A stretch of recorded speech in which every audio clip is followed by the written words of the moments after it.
Now to the details. The Holness administration is maintaining its position on delaying the tabling of a report from the Integrity Commission concerning the Firearm Licensing Authority FLA. Speaking on Nationwide at 5 on Thursday, Leader of Government Business in the House of Representatives, Lord Green, insisted that there is no effort to suppress the findings of the report. There is absolutely no breach of the rules that the Speaker put forward. There is absolutely no attempt to suppress any reports. And what we are seeing is a consistency being displayed by the Parliament. As you would have seen, consistently reports come and consistently reports are tabled. What makes this a little different? Clearly an indication has come to the House that there is a matter before the court which touches and concerns the report. And as such, the House, through its presiding officers, will then have to make a determination if tabling the report will frustrate or prejudice the matter before the court. The document, along with its indicative ruling, is understood to have been submitted to Parliament more than 2 months ago. It reportedly raises concerns about corruption and malfeasance at the FLA. In response to questions about the delay, Parliament said the Integrity Commission Act does not set a specific timeline or procedure for tabling such reports. It added that the matter will be handled in keeping with Parliament's constitutional, legal, and procedural obligations. But Opposition Leader Mark Golding has criticized the delay, accusing Speaker of the House Juliet Holness of breaching her own rules by not tabling the report. Green has rejected that criticism, accusing the opposition of hypocrisy in its response to the issue. You never heard the opposition making any heavy weather when this was done in relation to Ian Hills. So I had to highlight the hypocrisy of the opposition's intervention because the principle has not changed, the approach has not changed. And at that time, the Speaker was not the Speaker. In this instance, it's not about what the report says. It's about the principle of the matter. And what I'm showing you is that the government has been consistent. If you know that in tabling the report, you will bring an end and frustrate the action before the court has decided on the action, then you don't do it. Floyd Green, Leader of Government Business in the House of Representatives. Now, the country's road death toll since the start of the year has now surpassed 100. That's according to Thursday's update from the Island Traffic Authority, ITA. It says 103 people have been killed in 92 fatal crashes up to May 21. The ITA says this is a 29% reduction when compared to last year's corresponding period. 26 fatalities were recorded in April, with another 15 so far this month. The ITA says pedestrians make up the bulk of the fatalities, accounting for 28 of the 103. Motorcyclists account for 24, while private motor vehicle drivers account for 21. The Area 1 Division, which comprises Trelawney, St. James, Hanover, and Westmoreland, accounts for 34% of the fatalities. Of that figure, 14% were recorded in Westmoreland alone, making it the parish with the highest number of fatalities recorded since the start of the year. Assistant Commissioner of Police at the Strategic Operations Portfolio, Dr. Gary McKenzie, says the police are duty-bound to explicitly state the reason for pulling over or searching a motorist's vehicle. He was speaking on a recent episode of the Jamaica Constabulary Forces A Force for Good podcast. There are several different types of stops. Of course, it starts with the authority of the police to make stop for various reasons, as well as to stop and search. It's very important that the police to the citizen interaction is very pointed and very specific, and I believe that in some of the instances, that's where the challenge arises. And so it is for us to continue to speak to our membership and to let them understand that where you have to stop someone for a traffic stop or you have to intercept a vehicle for a stop and search, that information is very, very clear to people. And persons having gotten the information, then they should conform. His comments come amid discussion about police conduct during traffic stops. ACP McKenzie says ongoing training is necessary for police personnel assigned to traffic stops. We are doing a lot of training. Certainly, training has to be continuous and it is very important. But what is also important is even for the public to understand and to have information and in a lot of instances inform themselves. I have seen where even persons with legal minds are making mistakes and are communicating narratives that really are not so. Dr. Gary McKenzie, Assistant Commissioner of Police at the Strategic Operations Portfolio. The government will be expanding cancer care services across the island over the next 2 years. That's according to Health Minister Dr. Christopher Tufton. He recently had a technical meeting with the International Atomic Energy Agency in Switzerland. He says the Vienna-based agency will help with the expansion.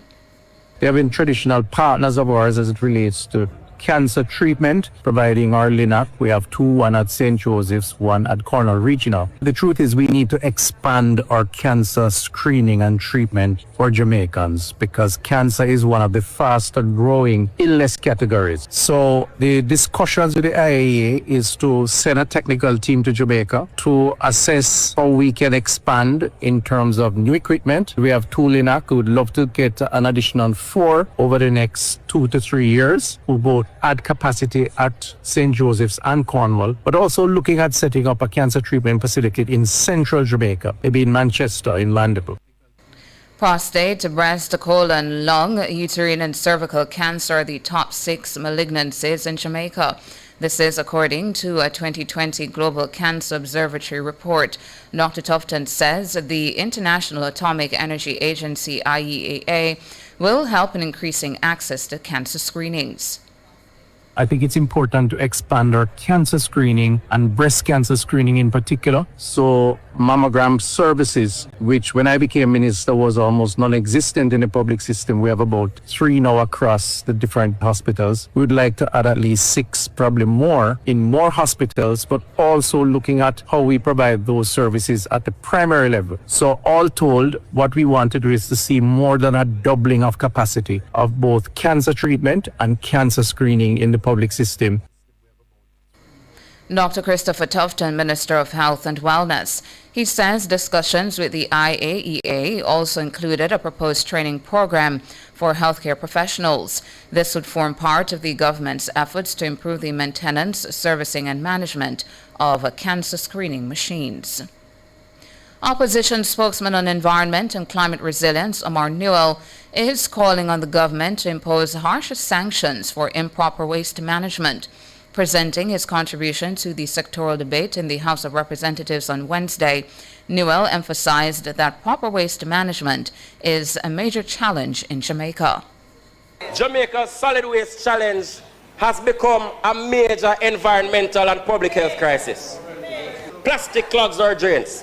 Flooding worsens the situation. Communities suffer. And despite years of talk and anti-litter campaign, enforcement remains weak.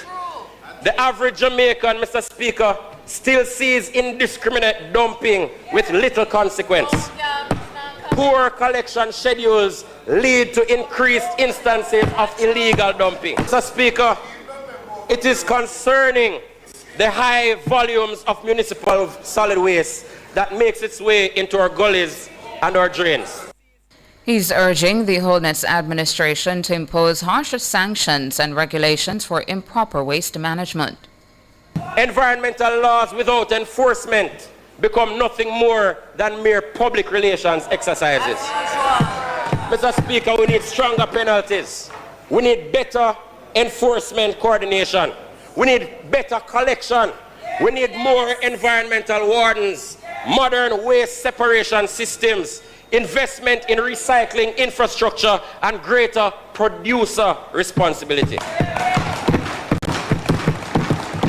Because environmental responsibility cannot rest only on citizens while large-scale waste generators escape accountability. Omar Newell, opposition spokesman on environment and climate resilience. The Early Childhood Commission, ECC, has launched the Early Childhood Care and Education Progress Assessment Tool for Transformation ECCE-PAT, development by the UN Educational, Scientific and Cultural Organization UNESCO. ECCE-PAT is a structured self-diagnostic instrument to help countries evaluate and strengthen their ECCE systems. Chairman of the Commission, Tricia Williams-Singh, says it will serve as a key guide in helping the government strengthen and further transform the early childhood system in Jamaica.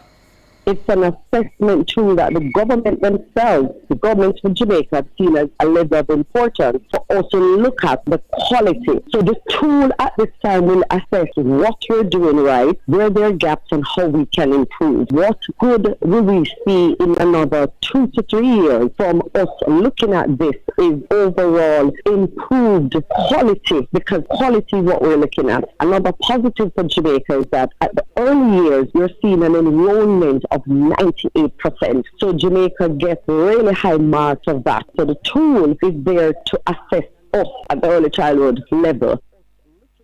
Williams-Singh says that the ECCE-PAT is an ideal tool to apply in Jamaica, which already has a strong regulatory and institutional framework in early childhood governance. It supports governments and stakeholders in analyzing national ECCE systems across 4 dimensions and 16 subdimensions. These are policy and governance, access and participation, quality and relevance, and personnel. What this tool looks at is pretty much 4 pillars. It has to do with governance, it has to do with financing of the sector, the aspect of pretty much the quality that is coming out within the early childhood sector. Tricia Williams-Singh, chairman of the Early Childhood Commission. She notes that while Jamaica has made significant progress at the early childhood level, implementation gaps still exist. The ECC chair notes that many schools operate with permits while far fewer have attained full certification. She says that these challenges highlight the need for greater attention to system bottlenecks, capacity constraints, reform sequencing, policy alignment, and stronger cross-sector coordination. According to her, the ECC-PAT gives the Commission an opportunity to move from isolated improvements to a more coherent, system-wide transformation approach. Meanwhile, Williams-Singh says that the ECC is working with UNESCO to strengthen the foundation for early childhood education across Jamaica. If the foundation is not strong, then the house that you're trying to build will not be strong. So all focus is on ensuring that we as a nation, through the Early Childhood Commission, because that's the agency to which the ministry deploys and looks at what happens between children birth to 8 years old, because it's from conception that we need to look at the holistic development of a child. Tricia Williams-Singh, chairman of the Early Childhood Commission. Executive Director at the Jamaica Youth Advocacy Network, JN, Shanique Bowden, says legislative gaps remain a significant barrier to the explicit ban on corporal punishment against the nation's children. She was speaking at a webinar held by JN on Wednesday in recognition of Child Month.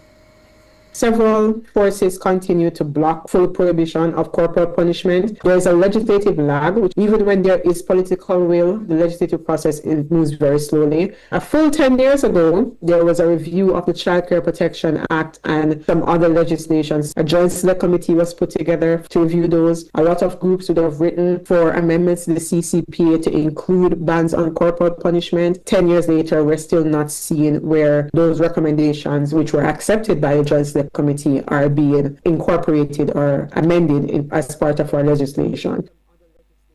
Under the Child Care and Protection Act, corporal punishment is legally prohibited in alternative care settings such as early childhood institutions, children's homes, and places of safety. No formal decision has so far been made to outlaw the practice in all public schools or private homes. However, the government has advised schools not to use physical punishment on children. Bowden is calling on the government to amend the act to prohibit corporal punishment regardless of the setting.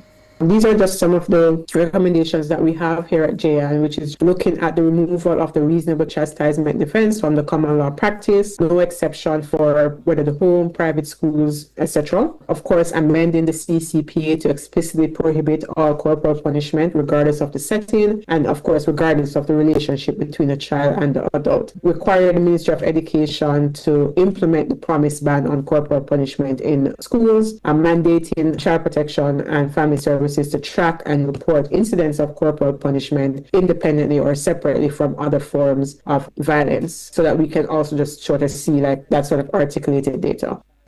Shanique Bowden, Executive Director of JN. And that's it for the local segment of the news. Up next, regional and international.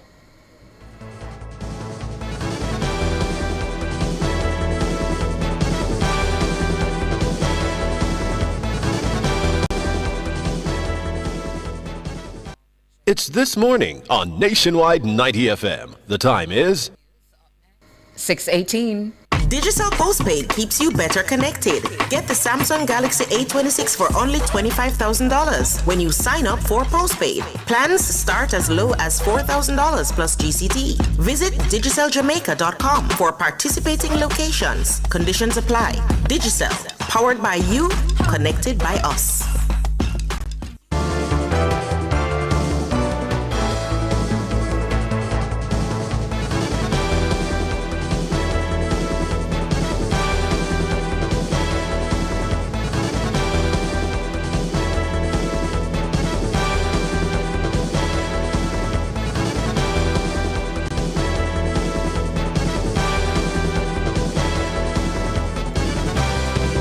In regional and international news this morning, regional news in the Bahamas.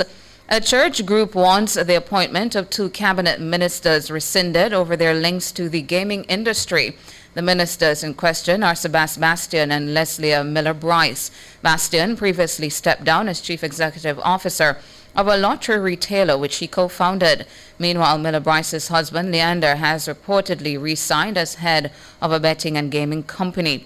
In a statement on Wednesday, the Bahamas Christian Council argued the ministers could negatively affect the country's reputation and standing with international anti-money laundering regulators. The council says while the ministers may have satisfied the legal requirements to serve in cabinet, no public evidence has yet been produced. International NATO Secretary General Mark Rutte has welcomed the move by the U.S. to send additional troops to Poland. This ahead of Friday's meeting of foreign ministers in Sweden. President Donald Trump says the U.S. will send an extra 5,000 troops a week after the Pentagon canceled a planned 4,000-strong deployment. Writing on his Truth Social platform on Thursday, Trump said the decision was based on the U.S.'s relationship with the Polish president. He did not say whether the additional troops are part of the previous planned deployment or a different operation. The White House has signaled in recent weeks that it intends to reduce its overall troop levels in Europe as part of its America First agenda. Rubio is expected to call for increased burden sharing from Washington's NATO partners at Friday's talks in Sweden. And that's it for regional and international. Up next, sports.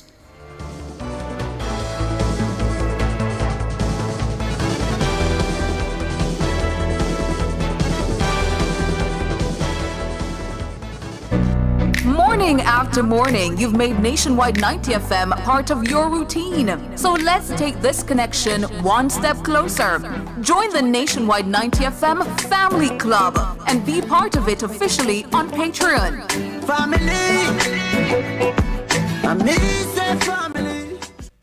Kingston and St. Andrew on Wednesday, July 8th and Thursday, July 9th, the Traffic Court will host its Traffic Ticket Public Day at the National Arena starting at 9 a.m. Got a ticket and missed your court date? Resolve your matter in a structured way. Registration is mandatory and closes May 31. Register via WhatsApp 876-453-5060 or 876-453-5242 or email traffictickets@jamaicajudiciary.gov.jm. Don't delay. Register today. Remember the first time? The first glance? The first touch and rediscover that feeling. At Couples Resorts, every stay feels like the first time all over again. Escape to a couples-only all-inclusive paradise with gourmet dining, premium cocktails, and unforgettable ocean views. All included. Jamaican residents can celebrate with exclusive rates from $405 USD per night, valid through April 30th. Visit couples.com/residence. Couples Resorts, like the first time, every time.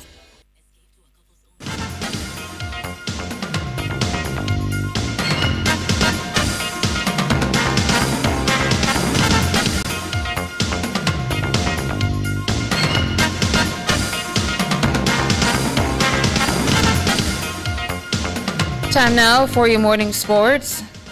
Captain of the Guyana Harpy Eagles, Tevin Imlach, has pointed to three factors he says are behind his team's defeat to the Trinidad and Tobago Red Force in the final of the West Indies Championship.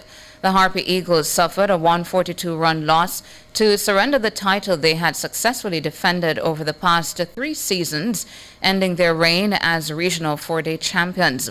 Imlach says the decisive lower-order partnership between Anderson Phillip and Jaden Seals proved to be one of the turning points in the contest.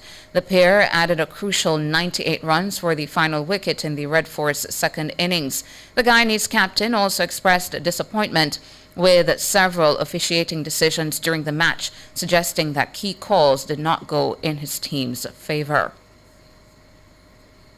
That last wicket partnership between Jaden and Anderson Phillips was crucial. It was one that is hard to swallow. I think we were a bit complacent in that aspect of the game, at that part of the game. So we had some decisions that didn't necessarily go our way. Felt like, there were some caught behind decisions that the umpires, to be fair to them, is very windy, so they probably didn't hear it. Imlach says the poor weather conditions in Guyana leading up to the final disrupted the Harpy Eagles' preparation and limited the team's ability to train properly. Importance of preparation. We struggled in that regard this year. Started the season 2 weeks prior to coming to this tournament, no preparation because of the weather. So it continues to be a struggle for us in Guyana. The weather is not always the best for cricket, but yeah, maybe we did some good things as well. We had some good performances. Good Kishmoti was obviously a standout for us. Kimo Paul throughout with the ball and with the bat was also brilliant for us. Tevin Imlach. Adam Vaz and Tony Barnes emerged the big winners at the recent Matrix Foundation Sporting Clay competition held at the Nulford Ranch in Bogwalk, St. Catherine, outperforming more than 150 shooters on a challenging course designed to test accuracy, concentration, and endurance. Vaz secured his first ever highest overall title after shooting an impressive 89 out of 100 in the A-class division. Competing alongside four-time national shotgun champion Christian Sasso, Vaz delivered a near-flawless performance, cleaning 9 of the 17 stations on the demanding course. Meanwhile, Barnes topped the latest category with a score of 72, edging Lorian Harris by a single bird.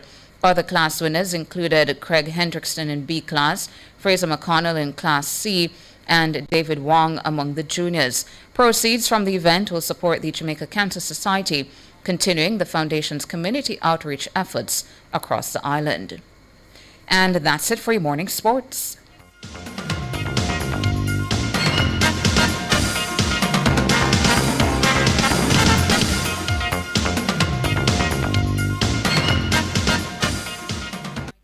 Still looking for a career opportunity in security? Join us at Quest Security Services Job Fair at Harmony Beach Park in Montego Bay this Saturday, May 16, and again on Saturday, May 30 from 9 a.m. to 4 p.m. Bring your valid ID, TRN, resume, recommendations, and clean police record. Take the next step toward a career in security with Quest Security Services, May 16 and May 30, Harmony Beach Park, Montego Bay. Quest Security Services, Total Protection Group.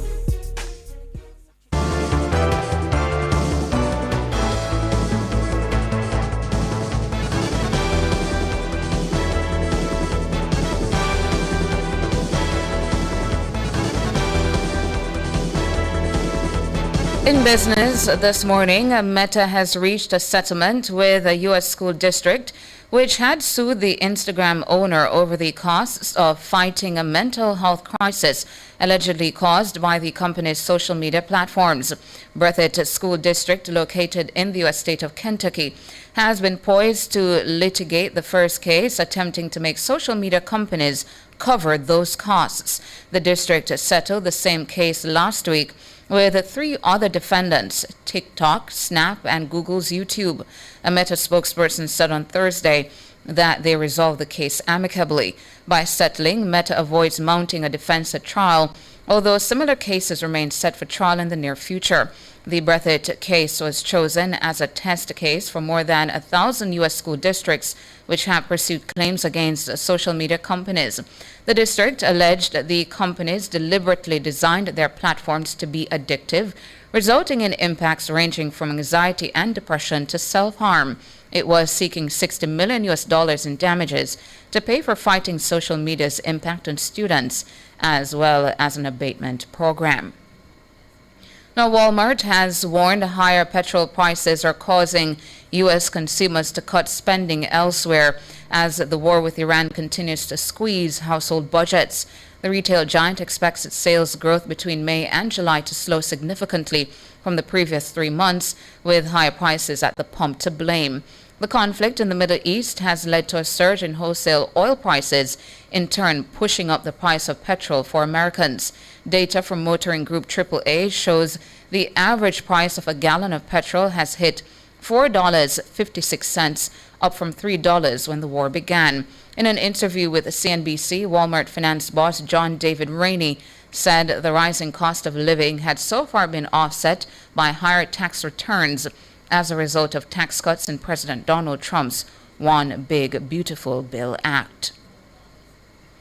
In foreign exchange trading, the Jamaican dollar has gained 81 cents and will open against the benchmark US dollar, selling for an average $157.57. Against the Canadian, the Jamaican has gained 12 cents and will open selling for an average $115.08. And finally, the Jamaican has lost $1.10 and will begin trading for an average $213.73 against the British pound. That's it for business this morning.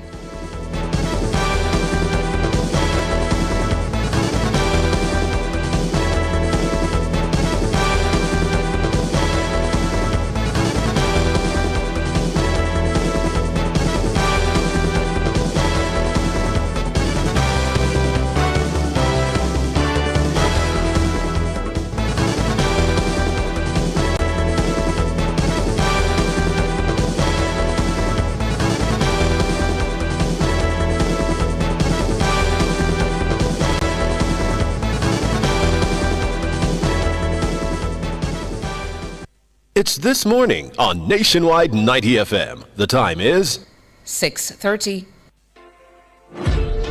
Already have a T-tag for your vehicle? Just top it up and go through. Now you can see funds in your T-tag account almost immediately after topping up. So if you're already on your journey, you can safely pull off the road and top up using the My T-tag app or WhatsApp, or ask a passenger to do it for you. And within 5 to 10 minutes, you can enjoy the lower toll rates and other benefits of the T-tag lane. Even if you forget to top up before you started your trip, top up your T-tag and continue to go through quicker and cheaper on Transjam highways. It's that time again. Furnitureland and Carmen's Collections. Annual Labor Day sale. 40% to 70% off. Loads of living room sets, dining room sets, bedroom sets. Everything you need for your home. Incredible deals in the tents outside. 10 a.m. to 6 p.m. Furnitureland and Carmen's Collection. 112 Constant Spring Road, near the Shortwood Road stoplight. Your source for the exceptional. This station raised me. It gave me a voice. And if Nationwide has ever meant something to you, come on in. Join the Nationwide 90 FM Family Club today on Patreon.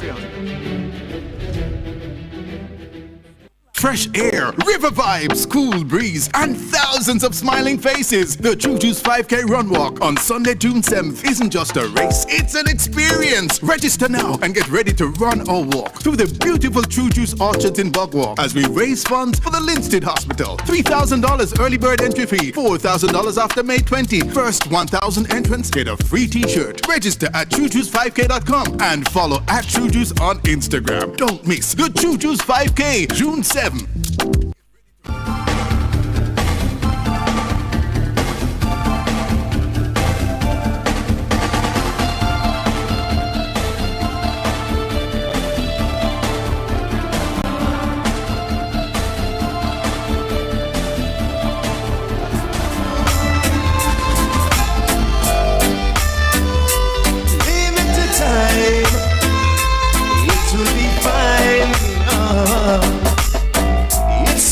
Since I've been trying to get on with you, but you keep on saying you don't know what to do. Don't know much about you, yet you're always on my mind. So all you gotta do is leave it to time. Everything will be fine. Time alone can do anything. Time can move in the mountain. Time will make you realize someone's in love with you. Baby, it's true.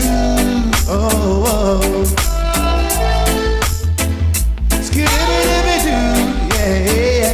So what are we gonna do? Punchy-loo, now you know how I feel. Will you ever realize that I'm for real? Let me show you and not promise you I won't break your heart. Now you know it right from the start. So leave it to time. Time alone can do. Time will move in.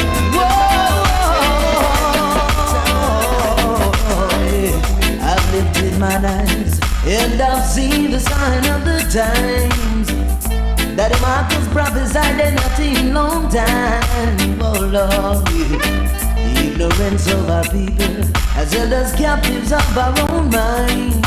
Can't you see we're running out of time? Let's change our lives, my brothers and sisters, answer the calling of the Father. He's the only one that's willing to save us divine. Get ready for a new time, I've seen a new side. And I have biggie child right. Mother Nature is evil, and I do believe it, yeah. Get ready for a new time, I've seen a new side. And I have biggie child right. Mother Nature is evil, and I do believe it. Whoa, cause we know we're not gonna get away. With the wrongs we continue to display. A scripture from the good book say, according to our works we shall get paid. But gotta be sure the things we've done being worthy of the soul. My Father, my God,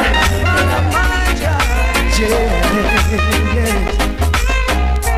You've been my Father for as long as I can remember, a father till the end. You've been my friend, a friend for all eternity, the closest friend to me, yes. But when the road of life seemed rough and rocky, you were there for me. You keep me strong with your blessings and true with your mercy. You'll always be my Father, my friend, my God, my guide. Forever you will be, and I will walk by your side. My Father, my friend, my God, my guide. My love for you I'll never hide. No. You are my God, the only one I ever had. You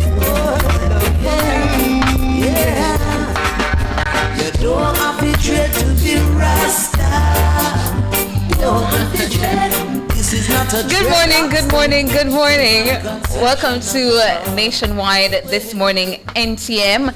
Happy Friday. It is Friday, May 22, 2026. Hello to our friends there in YouTube land, all of you joining us on our channel, Nationwide 90 FM Live. Good morning, and good morning to our friends out there in Radio Land. Hope you're having a good Friday morning. I'm Tawna Thomas. And I'm Saeed Bernard. Top of the morning to your listeners or viewers, wherever you are, whatever you're doing, brewing coffee, boiling tea, or you're already on the road, getting yourself to work or the kids to school. Top of the morning to you. Yeah, and how are you, Tawna? I'm doing good. How are you? Yeah, I'm doing good. Yeah, except for it's a long weekend. It's a long. Oh yes. Yes. Except for what? I was gonna say except for your phone challenges, but my phone. Man, listen. No, man, the Flow and Digital needs to get it together. Yeah. They absolutely need to get it together. King, I cannot make a phone call. I have to put my phone on airplane mode for like 5 seconds, take it back off, and then hope the call goes through. Seriously. And then it gets so frustrating. You say, all right, I'm going to use WhatsApp call. But then sometimes the data just goes. But one thing's for sure, two things for certain, you're getting that bill same time every month. Yup. Yeah.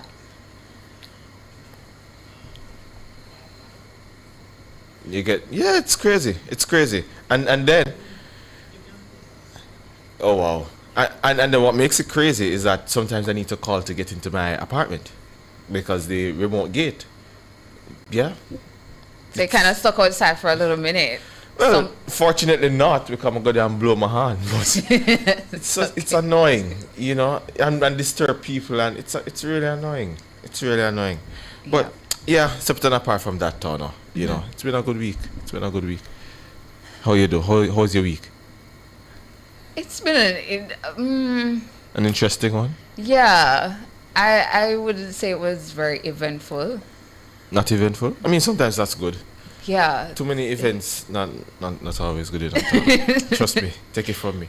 Yeah, but to say to our listeners out there who might be wondering if tomorrow is a holiday, it's not tomorrow, it's Monday. Even though tomorrow is Labor Day, it will be recognized and the public holiday will be on Monday. So the Ministry of Labor and Social Security has issued an advisory. So it says the Ministry of Labor and Social Security wishes to advise the public that by virtue of Section 2 of the Holidays Public General Act and Paragraph 4 of the schedule thereto, National Labor Day 2026, which falls on Saturday, May 23, 2026, will be observed on Monday, May 25, 2026. The public is further advised that Saturday, May 23, 2026 is not a public holiday. Accordingly, Monday, May 25, 2026 shall be observed as National Labor Day in Jamaica. And to that we say amen. Long weekend, enjoy it. Of course, you know, we don't get Mondays off usually, you know. We don't get it regularly. So take it and enjoy it, folks. Take it and enjoy it. And be responsible, please. The road fatalities are up, Tawna. Surpassing 100 now. Yeah, so please, not because it's a holiday means you must skate on the toll. Just take your time, you know. Stay in your lane, stay in the speed limit, and just take it easy. Holidays are always a troubling time in Jamaica on our roads. I suppose a combination of things. Folks who are intoxicated and driving, persons just speeding. And I've been told that there are cases where you have young people who they're not great at driving yet. Them defensive driving skills not tripping yet and all of those things. And then they get somebody older to rent the car and then give it to them to drive. And then they're out there driving, doing silly things and crashing. Anyways, big up yourself, YouTubers. Big up yourself. Hope you all have a good one. By the way, Tawna, so I was telling you off the break, on the break rather, that I met a former teacher of mine. Saw a former teacher of mine yesterday.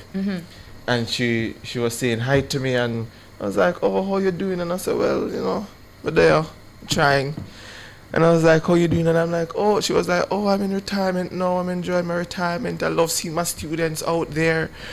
You know, on your report card, every year, and for most of your subjects, it was always, Saeed does his work, but talks too much. Well. So I looked at her and I said, well, would you look at that? Look at me now. And she burst out in laugh and said, You talk for a living. yes. I said, well, see, village lawyer for no reason. Yeah, my report card Yeah. said different things, Mhm. and I was telling What you was the as most well. prominent one? Maybe that one I told you. I think Unassuming. it was fourth form. The teacher said performs is excelling well academically, Uh-huh. but it's so unassuming. Really? Which is true. Which is true. You just never know. What was the worst one you got? I don't get any bad comments on my Tana. report Really? card. Yeah, I'm a good student.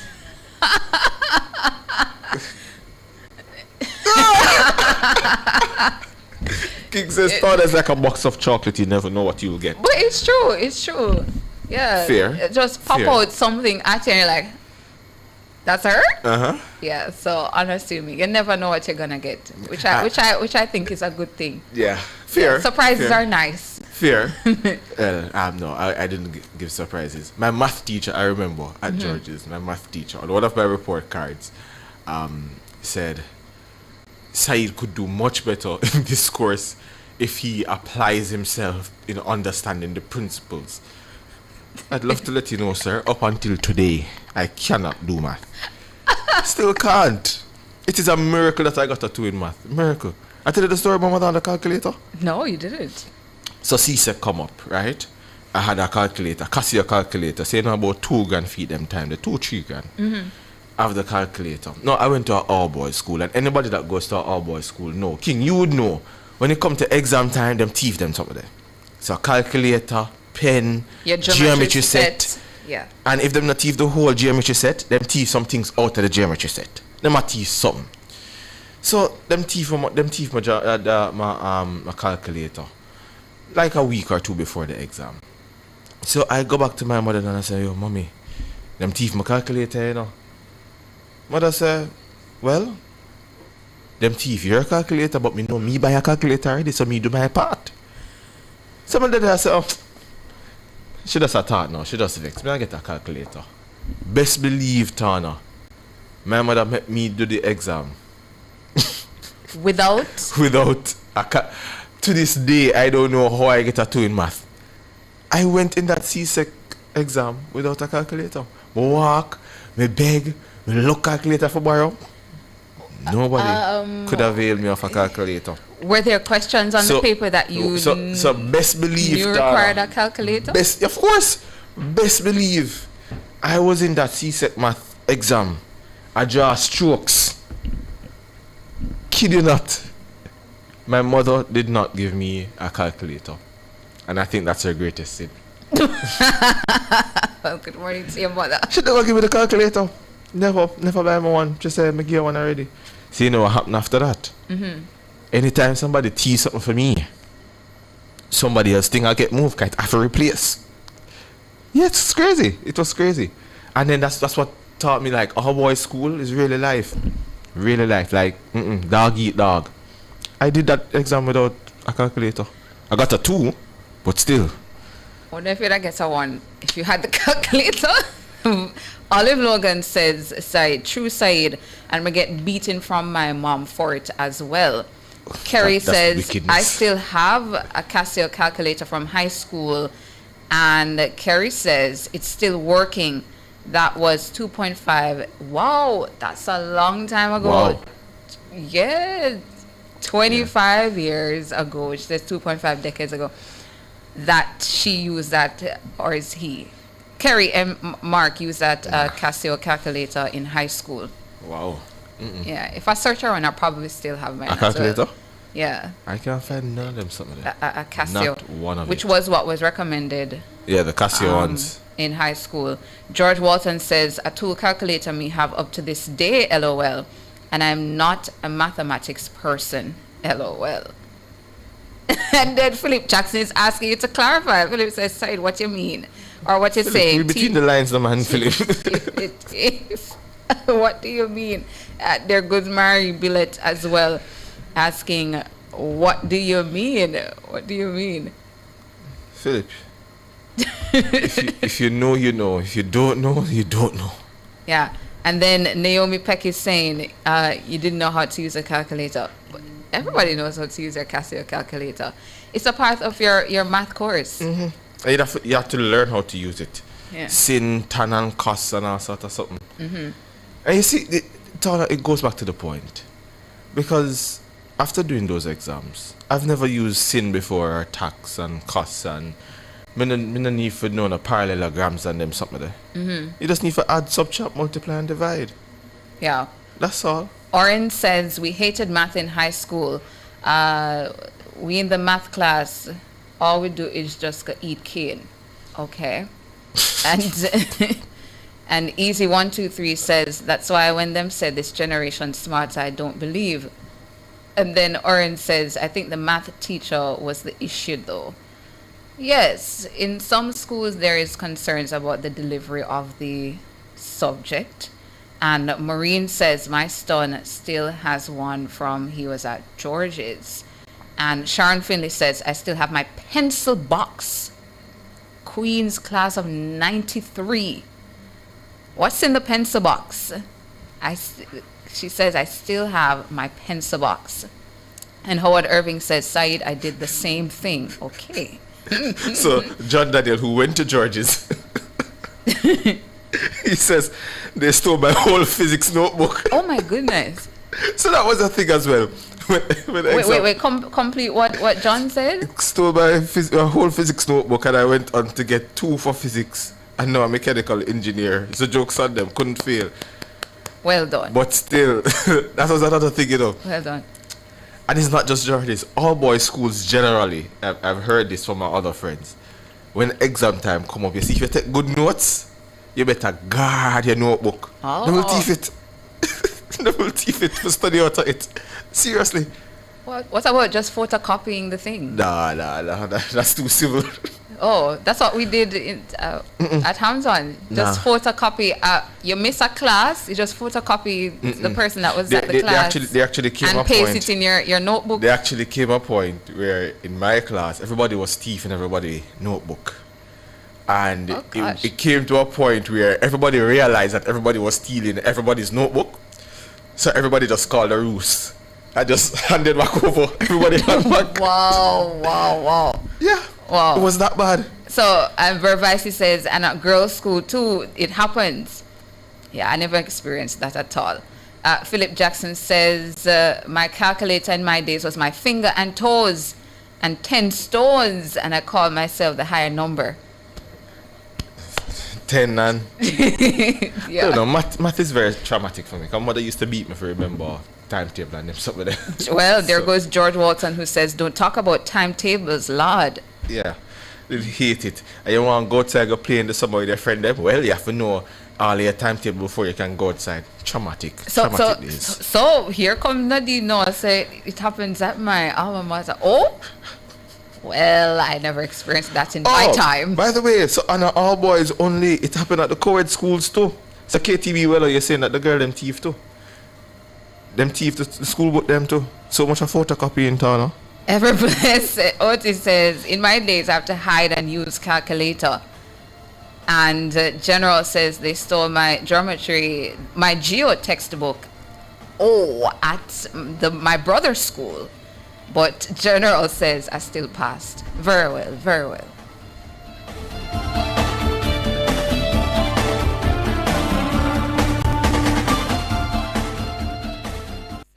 It's This Morning on Nationwide 90 FM. The time is 10 minutes to 7 o'clock. JPS and Partners Cooperative Credit Union offers financial solutions for every stage in your life: savings, auto loans, mortgages, and more. The Temperature by JPS and Partners Cooperative Credit Union, your financial partner for life, is 27 degrees in Kingston, 25 out west in Montego Bay, and 23 in Mandeville. Imagine designing something unique, something personal, something bigger than just a dream. A reality designed by you, just for you. With Sagicor Lifestyle Approved Retirement Scheme, you can design the life you want to live. With tax-deferred savings of up to 20% of your income, you'll have the opportunity to do what you've always wanted to do. A reality designed by you. Call 888-SAGICOR today. Conditions apply. For all your electrical needs, visit ABC Electrical Sales. They stock a wide variety of electrical supplies including plugs, switches, panel boards and conduits, plus energy-saving fixtures. ABC Electrical Sales stocks brands like GE, Siemens, Philips, Cutler Hammer, and Allen Bradley. They also offer free island-wide delivery just to suit your needs. Visit them at Shop 8, Hagley Park Plaza, Kingston 10, or call 876-754-3714-5 or 876-754-3825-8. ABC Electrical Sales, for a better choice in the electrical business.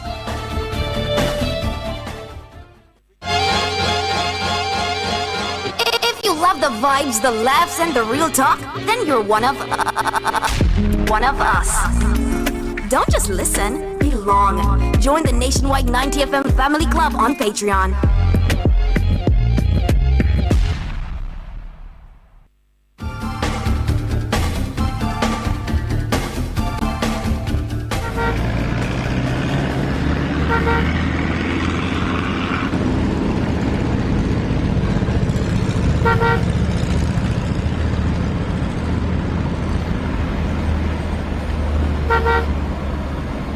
That time of the morning when we get our first report of Street Smart with Ludlow McLean. Hey to you, Ludlow. Hey, Tona, morning time, also morning time, George. And, sorry. Say morning. I mean, listen to you all morning, I'm a college judge. Morning, sir, my apologies. What's the memory, man? What's the memory? 15 times 15. That's what, 225? All right, if you don't have time to. Lost me there. Anyway, at this time of the morning, it's good view. Depending on where, if you're up in the Queen Hill area, coming out the foot of the hill, there's some traffic coming off Red Hills there. Onto some of them is making its way on to Perkins Estate in the opposite direction coming, so you have a little build up slightly there to get onto Red Hills Road. Malines Road, smooth. It's traveling only until you get down to the Western District Post Office. You have a little build up there, and it goes across the intersection of Boulevard and Malines. And Red Hills Road at this time, it's a steady stream all the way down to Red Hills Road in the vicinity, all the way down to the overpass by Don Robin and Washington Boulevard. And if you're going across to Manning Road via Roehampton Close, Roehampton Drive and Roehampton Close, you can make your way. But a little bit up is also there at Roehampton Close as you make it onto Manning Road. Otherwise, coming out of Havendale, Border Avenue, and Havendale Drive, and all of these areas coming onto Manning Road, it's a steady stream all the way to Mary Brown's Corner. It's our first report, and it's also bright and sunny. Until 7:20, back to you, Donna. Thank you so much, Ludlow, for that first report of Street Smart with Ludlow McLean. Up next, Word of the Day. And it's spelled E-X-H-O-R-T, spelled E-X-H-O-R-T. Exhort. Exhort. Exhort. Exhort is your word of the day, and it means to urge, advise, or caution earnestly. Exhort is your word of the day. Dictionary.com telling us that the word was first recorded between 1375 and 1425. Using it in a sentence, the coach exhorted the team to give their best performance on the field and leave everything out there. Exhort is your word of the day, meaning again to urge, advise, or caution earnestly. Up next are features at the top of the hour, the news.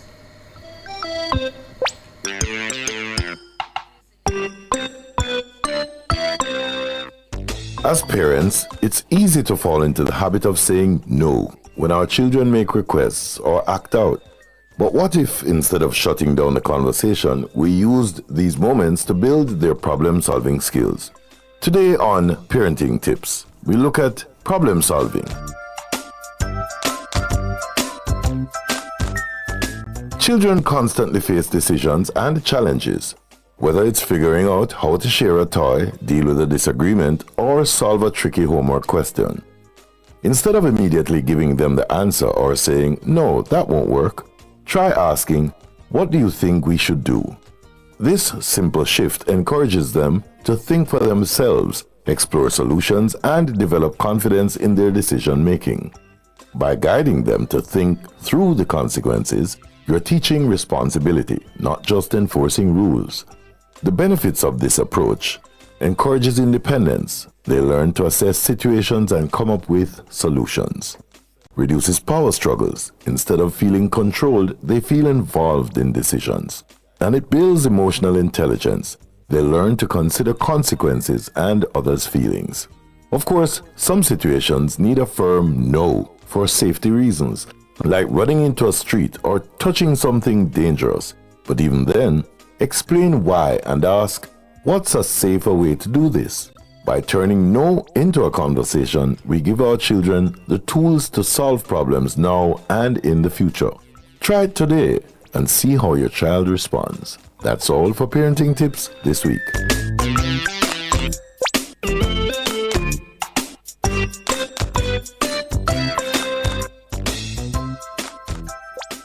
Fearless and fair, Nationwide 90 FM. When you have been granted a job interview date and the day has finally arrived, if you plan and prepare properly, you should feel nervous about your job interview regardless. This is Lifestyle Pages on Conduct with Management. The Human Resources or Personnel Department has informed you that you were successful in the job interview and will be placed in the position for which you applied. From the first day on the job, you must learn how to conduct yourself with management and the other members of staff. And this includes the janitorial staff. Conduct with management. There are 6 rules that you must learn. 1. Address superior officers by their title. Dr., Mr., Mrs., Miss, even though they may call you by your first name. In the presence of clients and outsiders, also address your co-workers by their title. 2. Avoid discussing business matters outside of the business place. Do not discuss your boss with anyone at any time. Be loyal to your boss and others. 3. Pay particular attention to the channels of authority and do not go over anyone's head at any time. Do not complain about or critique anyone to your supervisors or your superior to anyone. I'm Valerie, and those were Lifestyle Pages. News on the go. The latest stories from Jamaica and around the world are literally a finger tap away.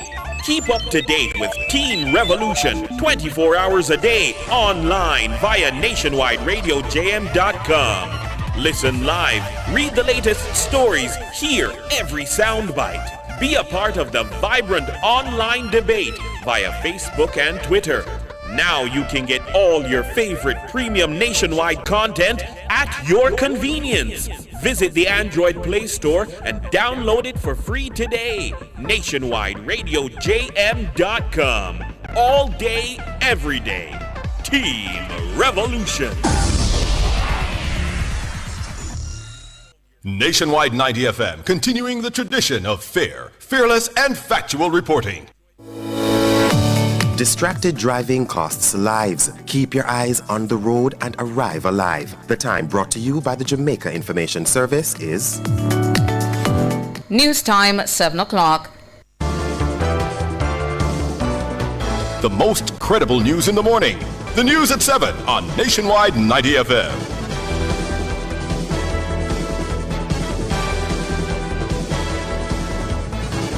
Coming up in the news at 7 for this morning, Friday, May 22, 2026.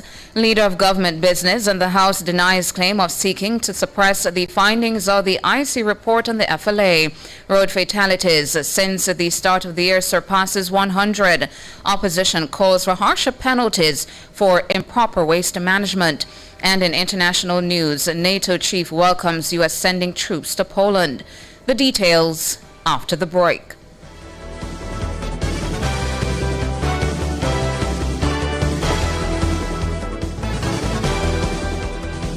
If it's news, it's got to be Nationwide 90 FM.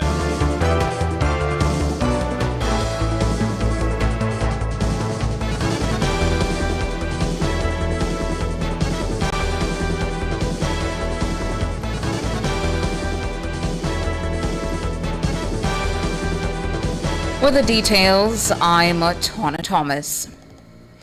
The leader of government business is maintaining that there is no effort to suppress an Integrity Commission report concerning the Farm Licensing Authority FLA.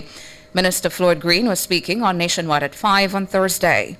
There's absolutely no breach of the rules that the Speaker put forward. There's absolutely no attempt to suppress any reports. And what we are seeing is a consistency being displayed by the Parliament. As you would have seen, consistently reports come and consistently reports are tabled. What makes this a little different? Clearly an indication has come to the House that there is a matter before the court which touches and concerns the report. And as such, the House, through its presiding officers, will then have to make a determination if tabling the report will frustrate or prejudice the matter before the court.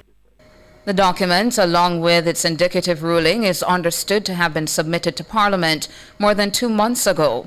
It reportedly raises concerns about corruption and malfeasance at the FLA. In response to questions about the delay, Parliament said the Integrity Commission Act does not set a specific timeline or procedure for tabling such reports. It added that the matter will be handled in keeping with Parliament's constitutional, legal, and procedural obligations. But Opposition Leader Mark Golding has criticized the delay, accusing Speaker of the House Juliet Holness of breaching her own rules by not tabling the report. Green has rejected that criticism, accusing the opposition of hypocrisy in its response to the issue. You never heard the opposition making any heavy weather when this was done in relation to Ian Hills. So I had to highlight the hypocrisy of the opposition's intervention because the principle has not changed, the approach has not changed. And at that time, the Speaker was not the Speaker. In this instance, it's not about what the report says. It's about the principle of the matter. And what I'm showing you is that the government has been consistent. If you know that in tabling the report, you would bring an end and frustrate the action before the court has decided on the action, then you don't do it.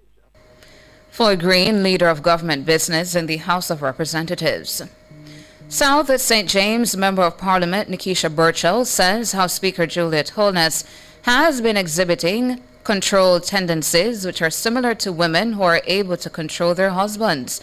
But Burchell says Holness should understand that she should not take her love for control to Parliament when she is performing her role as House Speaker. I just think the Speaker she likes to be in control. And I mean, that kind of control that perhaps you can get away with in a marriage if you want to control your husband, for example. That's crazy. You can't control grown people sent to Parliament to represent their people. There is disorder and disrespect, but then there's also control. Because, it's not a school mistress, that's not a school mom with children in a basic school. We were all elected and sent there. Juliet Holness recently enforced Parliament's standing orders and cut short Burchell's attempt to begin her sectoral debate presentation in Patois. Burchell criticized Juliet Holness during an episode of the podcast called The Fix, which was published this week. She denied calling the House Speaker a yamhead. I was asking for planting materials for my farmers, and I was listing them, but she said I wasn't asking a question. So I was pointing out to her that yam head, when I said it, was actually a question. There was a question mark after the yam head. Yam head. Okay. But she's with that with every member of the opposition. Member. Nikisha Burchell, South St. James MP. Meanwhile, Burchell says she will be pushing a committee of Parliament to amend the standing orders to allow for patois to be spoken in Parliament. That committee is chaired by Juliet Holness.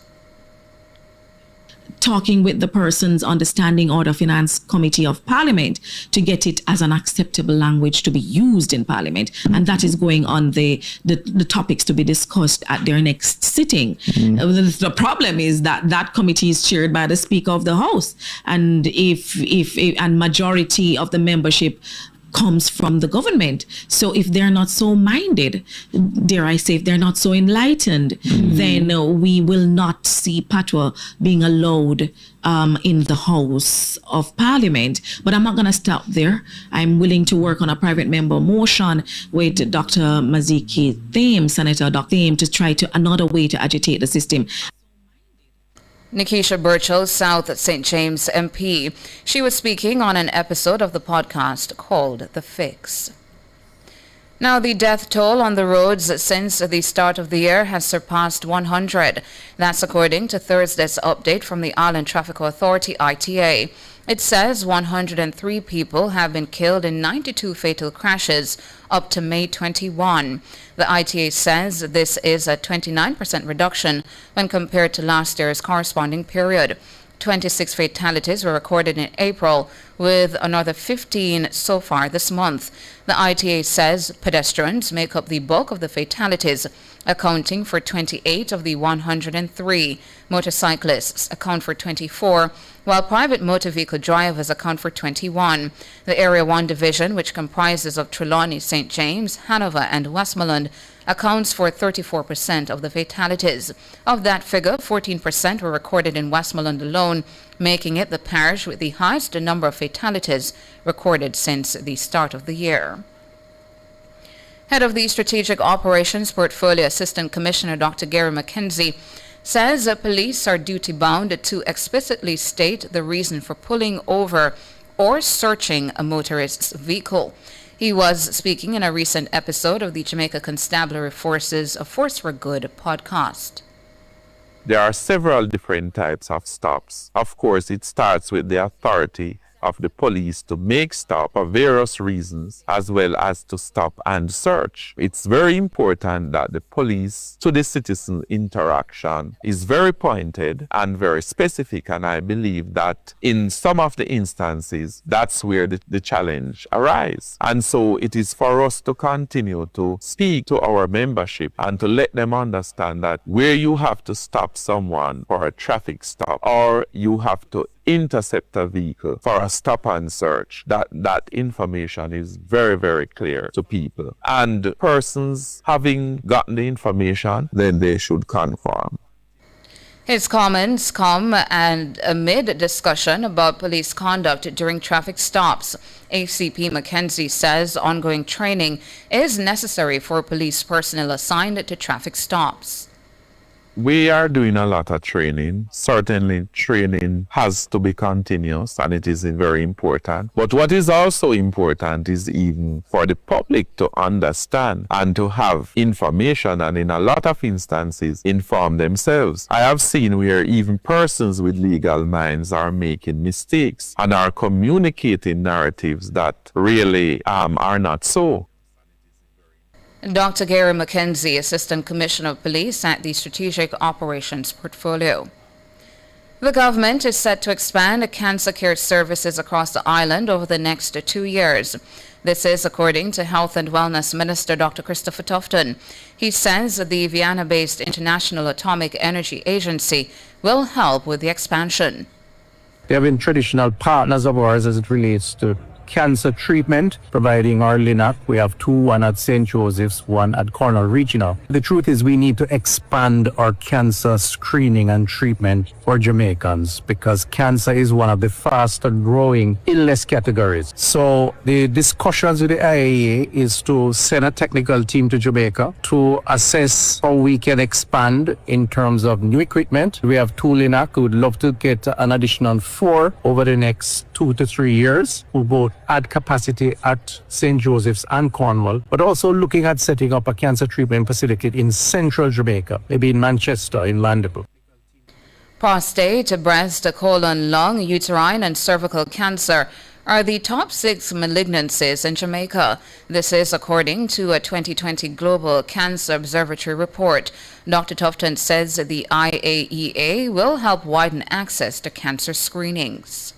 I think it's important to expand our cancer screening and breast cancer screening in particular. So mammogram services, which when I became minister was almost non-existent in the public system. We have about 3 now across the different hospitals. We'd like to add at least 6, probably more, in more hospitals, but also looking at how we provide those services at the primary level. So all told, what we want to do is to see more than a doubling of capacity of both cancer treatment and cancer screening in the public system. Dr. Christopher Tufton, Minister of Health and Wellness. He says discussions with the IAEA also included a proposed training program for healthcare professionals. This would form part of the government's efforts to improve the maintenance, servicing and management of cancer screening machines. Opposition spokesman on environment and climate resilience, Omar Newell, is calling on the government to impose harsher sanctions for improper waste management. Presenting his contribution to the sectoral debate in the House of Representatives on Wednesday, Newell emphasized that proper waste management is a major challenge in Jamaica. Jamaica's solid waste challenge has become a major environmental and public health crisis. Plastic clogs our drains. Flooding worsens the situation. Communities suffer. And despite years of talk and anti-litter campaign, enforcement remains weak. The average Jamaican, Mr. Speaker, still sees indiscriminate dumping with little consequence. Poor collection schedules lead to increased instances of illegal dumping. Mr. Speaker, it is concerning the high volumes of municipal solid waste that makes its way into our gullies and our drains. He's urging the Holness administration to impose harsher sanctions and regulations for improper waste management. Environmental laws without enforcement become nothing more than mere public relations exercises. Mr. Speaker, we need stronger penalties. We need better enforcement coordination. We need better collection. We need more environmental wardens, modern waste separation systems, investment in recycling infrastructure, and greater producer responsibility. Because environmental responsibility cannot rest only on citizens while large-scale waste generators escape accountability. Omar Newell, opposition spokesman on environment and climate resilience. The Early Childhood Commission, ECC, has launched the Early Childhood Care and Education Progress Assessment Tool for Transformation, ECCE PAT. It's a structured self-diagnostic instrument to help countries evaluate and strengthen their ECCE systems.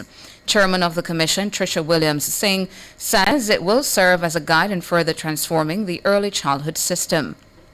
It's an assessment tool that the government themselves, the government of Jamaica, have seen as a level of importance for us to look at the quality. So the tool at this time will assess what we're doing right, where there are gaps, and how we can improve. What good will we see in another 2 to 3 years from us looking at this is overall improved quality, because quality is what we're looking at. Another positive for Jamaica is that at the early years, you're seeing an enrollment of 98%. So Jamaica gets really high marks of that. So the tool is there to assess us at the early childhood level.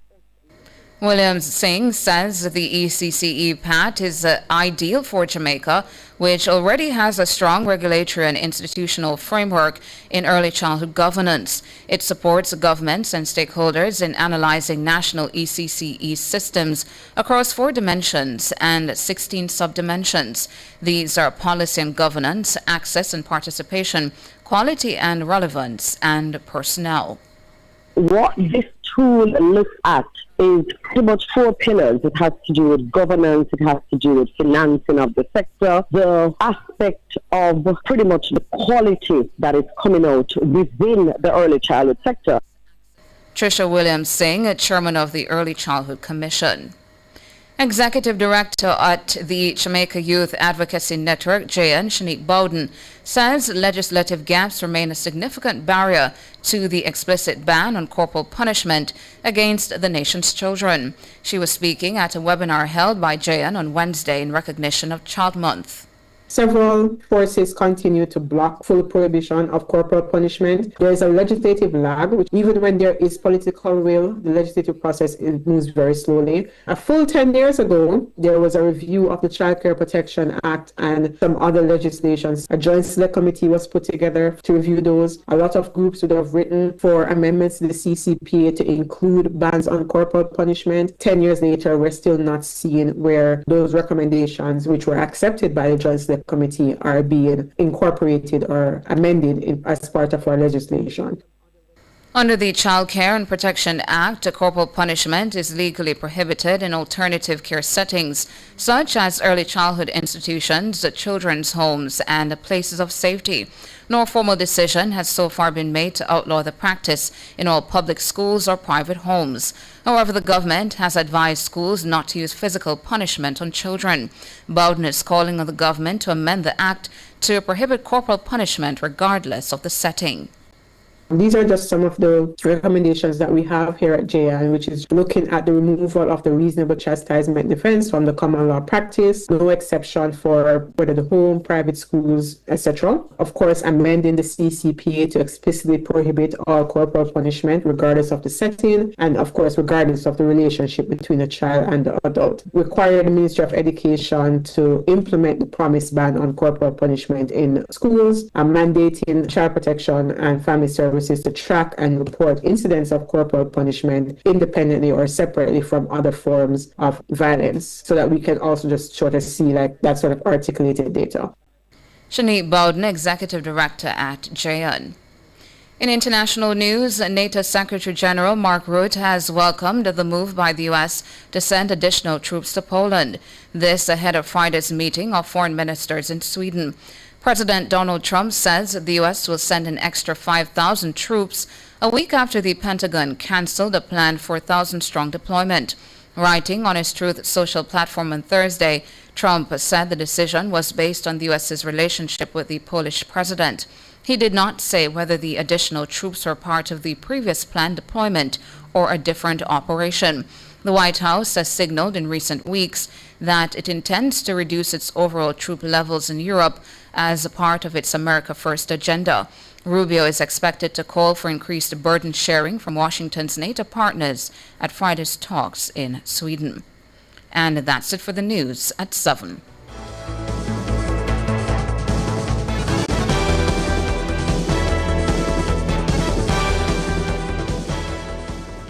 Sign up for the JN Money Card. It's safe, convenient, and free. The time by JN Money is 7:19.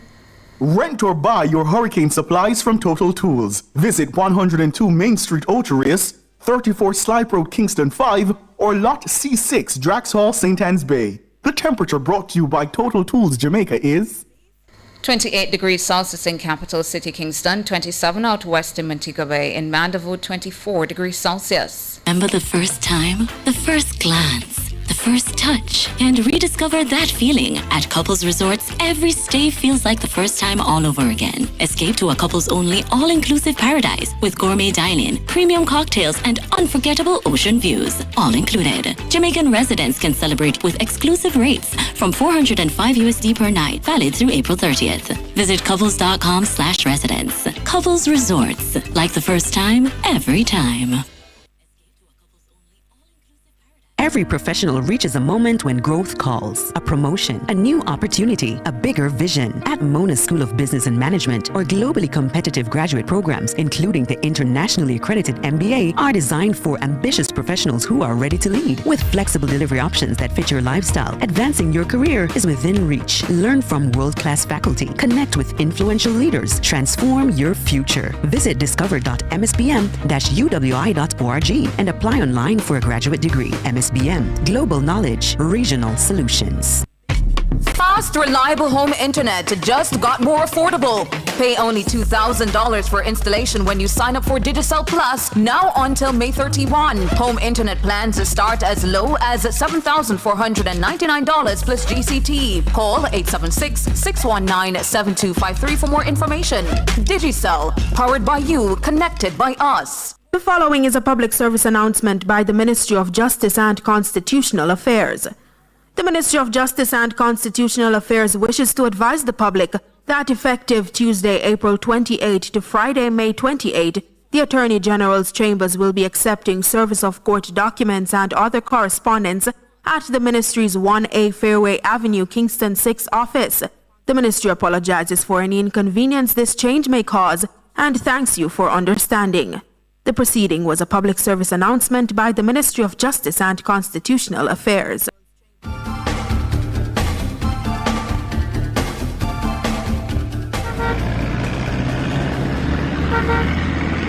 That time of the morning when we get our second report of Street Smart with Ludlow McLean. Hey to you, Ludlow. Morning again, Tona, and second time around to our listeners or visitors and, all the motoring public. They're all transport operators and dispatchers all over. Good morning. Well, it's if you're in that Kingston 8 area, Arcade Drive, you're getting onto Barbican Road, Rust Lights, and also Bird-Tucker Lane. You're going to have some traffic there, and from Grandstand there's some traffic there that takes you onto Barbican Road, and Barbican Road going around to East Kings House Road, there is traffic, and it also extends out to Barbican Road and Whitcomb Road. That intersection there. And then when you go towards Barbican Road onto Hope Road, there's traffic, and there's a number of vehicles coming up Hope Road in the Matilda's Corner area there to get onto Hope Road and then make it all the way up to Papine. That's quite busy. Monroe Road and the Wellington Drive, remember, it's still work in progress there, so you're going to have traffic build up right through the day. So, and I believe motorists have been advised of that. So, you have to find some other areas like going through Beverly Drive and all of that. Maybe you could go to Charlemont Old Pastures and get back on Charlemont Avenue, Charlemont Drive, then onto Oak Boulevard, and you make your way up to Papine. So, those are the ways you can take, the routes you can take. In the meantime, going further down towards Ulop Road, it's steady progress all the way to connect with Lady Musgrave Road and into the Crossroads area. You'll see some traffic around the Retirement Road, Caledonia Avenue, and all these areas. So that's our second report for the morning. And as usual, there's one little concern I have, Ton and listeners. The word is not really correct. We know about this every time. The dark clothing at night without reflectors. It's really a problem. The pedal cyclists, the motorcyclists, dark clothing. Sometimes there are no lights on these vehicles. Even the people crossing the road, commuters, no reflectors. It's a problem. And we're just urging them, as usual, to be careful. As usual, that's Street Smart. Your safety is all concerned. Over to you, Tona. Thank you so much, Ludlow, for that second and final report for this week of Street Smart with Ludlow McLean. Up next, the front page.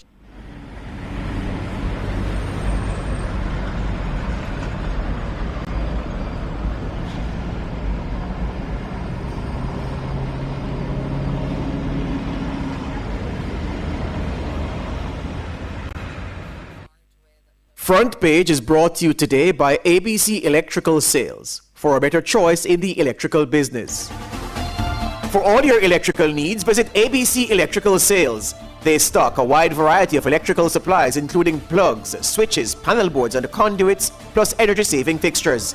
ABC Electrical Sales stocks brands like GE, Siemens, Philips, Cutler Hammer and Allen Bradley. They also offer free island-wide delivery just to suit your needs. Visit them at Shop 8, Hagley Park Plaza, Kingston 10, or call 876-754-3714-5 or 876-754-3825-8. ABC Electrical Sales, for a better choice in the electrical business.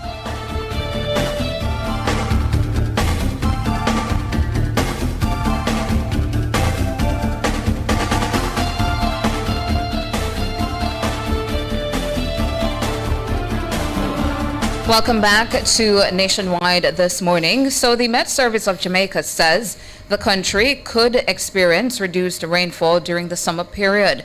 This is because climate patterns indicate the anticipated emergence of an El Niño phenomena. El Niño refers to a warming of the ocean surface resulting in high temperatures across parts of the Caribbean. Joining us to talk about the El Niño phenomenon and the possible impacts to Jamaica, Principal Director at the Met Service of Jamaica, Evan Thompson. Good morning to you. Hi, good morning. Thank you so much for joining us here on Nationwide this morning. So if you could break it out for us, Evan, and for the listeners, what an El Nino phenomena is.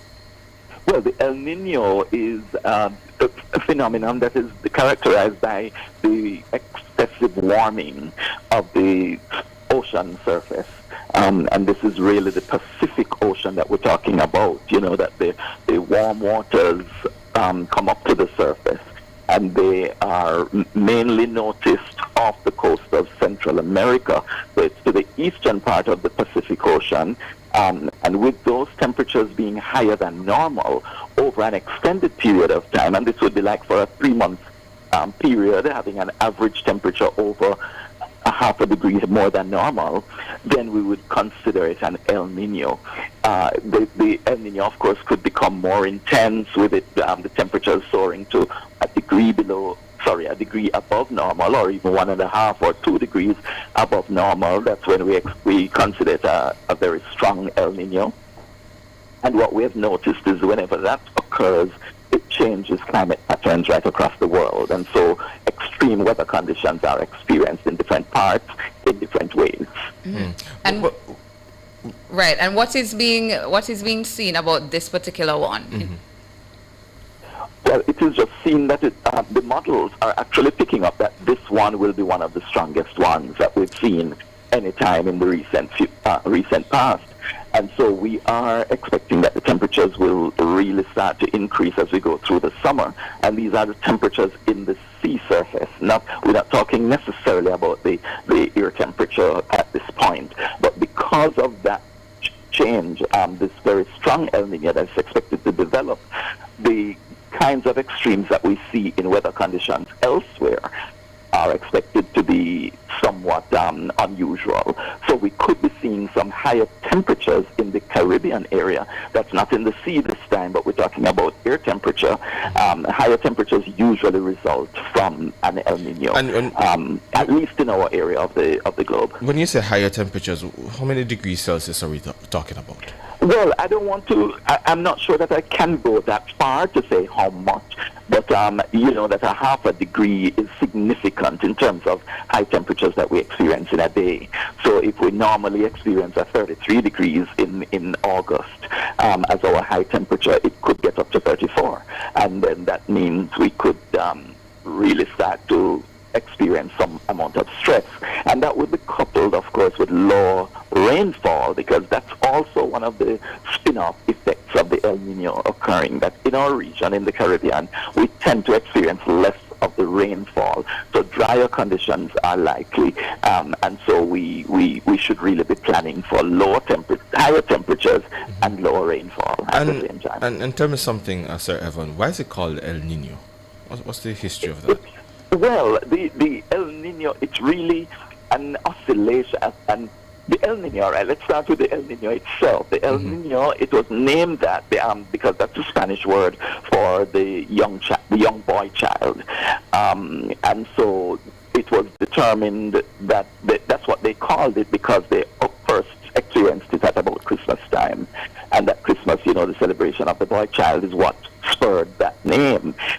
And so it was thought that maybe that is the time of year that it would occur, but what they have found is that it is really not a regular frequency that it follows, but it just occurs at different times in the year, developing, and it lasts for different periods. Sometimes it could last for a few months, while other times it lasts for a year or two.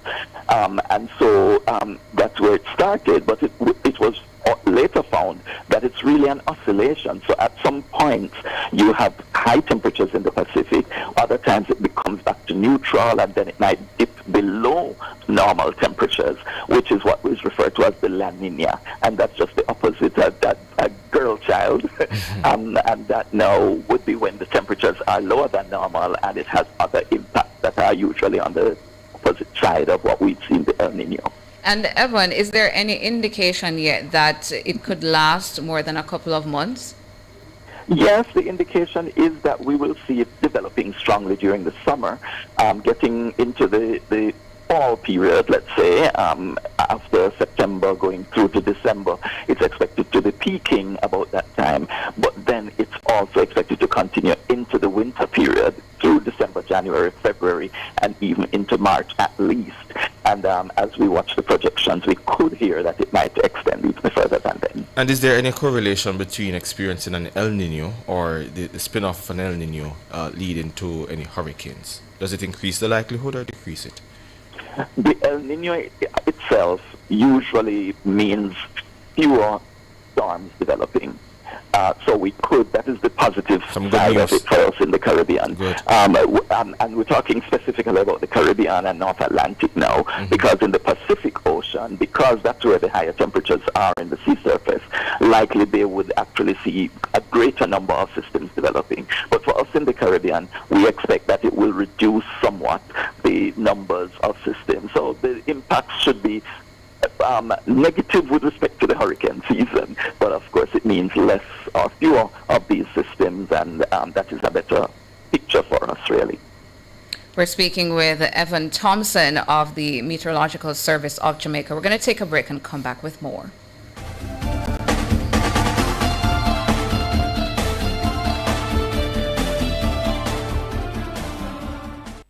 Jamaica live good, yeah, and make we enjoy life, while we feel safe at night. Jamaica live good. Jamaica, stop the killing and give up the guns.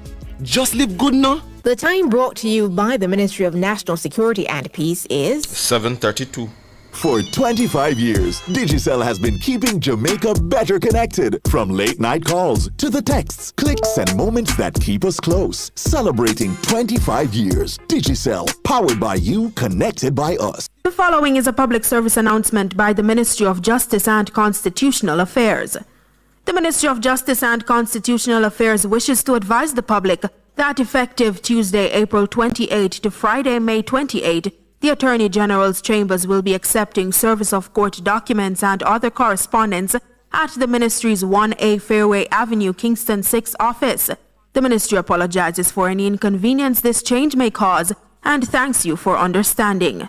The proceeding was a public service announcement by the Ministry of Justice and Constitutional Affairs. It's that time again. Furnitureland and Carmen's Collections. Annual Labor Day sale. 40% to 70% off. Loads of living room sets, dining room sets, bedroom sets. Everything you need for your home. Incredible deals in the tents outside. 10 a.m. to 6 p.m. Furnitureland and Carmen's Collection. 112 Constant Spring Road, near the Shortwood Road stoplight. Your source for the exceptional.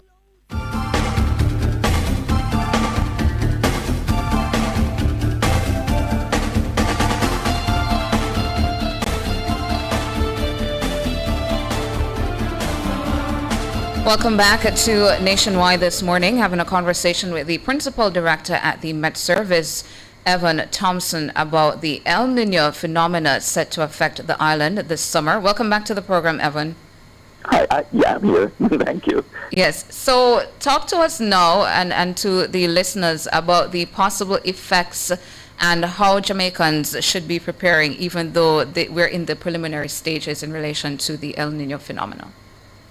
Yeah, well, first of all, I have to say that this is a slow developing kind of system. It's not like a hurricane that, you expect it to occur at a particular time, and we anticipate it and we prepare in that way. However, more like a slow onset, so like a drought, we should really be look forward to. We should be anticipating that drought conditions are very possible. In the summer period with higher temperatures, what we're seeing is that drier conditions and warmer temperatures will create some amount of heat stress, both on us as human beings and our animals, on our plants. So it's important that hydration is considered very significantly. There is going to be additionally going through the usual wet season, which is in October normally. We would expect less rainfall at that time because of that developing El Nino, and especially if it's strong, we could be seeing rainfall much less than the norm, and that is not good news for us, because the October rainfall is usually what kind of fills up our storage as we go through the dry period that starts in December and goes through to about March or April. And so that period in particular, I think we need to be concerned about. If the El Nino really does develop in the way that is expected, we should be seeing an extremely dry period at the beginning of 2027, and that would mean most likely drought conditions over sections of the island. So whatever we would normally do to prepare ourselves for drought and also very high temperatures, excessive temperatures, we should really have those things in place. That sounds very troubling, Evan. Because well, it is something to really be concerned about and to, as you said, to prepare ourselves for. Mm-hmm. Yeah. Because you're talking about the summer months, but you're saying if it's a strong one, that it could last for the rest of 2026, jumping over into 2027. That's right. That's exactly what we're expecting based on the modeling that we've been doing, that has been done internationally. So it's really been seeing references being made to a super El Nino because the temperature is likely to be at least 2 degrees above the norm in the Pacific Ocean, and this is as we move toward the end of 2026. So likely it's going to take a few months before it actually comes back to neutral conditions, and that would most likely happen later on in 2027. Wow. On the end now, Evan, because yesterday the NOAA, it listed or announced the names of the hurricanes for this Atlantic hurricane season. And NOAA is predicting a below normal 2026 Atlantic hurricane season. And just to tell our listeners, they've listed, 21? Yeah. There are 21 possible hurricanes I'm seeing here. Arthur, Bertha, Cristobal, Dolly, Edward, Faye, Gonzalo, Hannah, Azaz, I think, Josephine, Kyle, Leah, Marco, Nana, Omar, Paulette, Renee, Sally, Teddy, Vicky, Wilfred. Just to get your initial reaction to what NOAA has announced in relation to the Atlantic hurricane season starting June 1. First of all, the names don't really mean that those are what we are expecting to see. But that is really the reserve list to give the systems those names if they do develop. But what NOAA is really saying is that we could see close to the norm in terms of numbers of tropical storms developing. The normal is about 14 in any year. They're expecting close to the norm, but a little bit less than the norm. And that is primarily because of the development of the El Nino. Because as I said before, the El Nino is likely to reduce the chance of development of these systems. So we could see up to about 13 tropical storms. That's what they are saying. We usually work with those projections coming out of NOAA because they represent our area and what the World Meteorological Organization has in place for oversight of the region. So they are the researchers that operate on behalf of the Caribbean area. And so they are expecting as well a number of hurricanes, but still just slightly lower than the average, which is 7, and the number of major hurricanes getting up to about 3, which would have been the average. 4, I think, is the average. So we're expecting somewhere between 1 and 3. But those official forecasts from the Met Service itself are likely to be published today or at latest on Monday. That has already been prepared for dissemination. How best do you prepare for something like this, though, with El Nino happening and what you just explained about the tropical storms?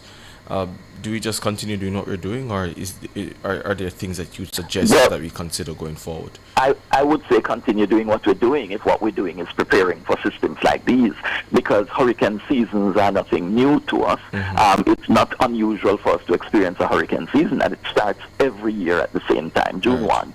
So we really ought to have our systems in place that consider the development of the season and put things in place. You know, sometimes we talk about the cleaning of drains because we think that's one of the necessary things that must be done, and we time it for before the hurricane season starts.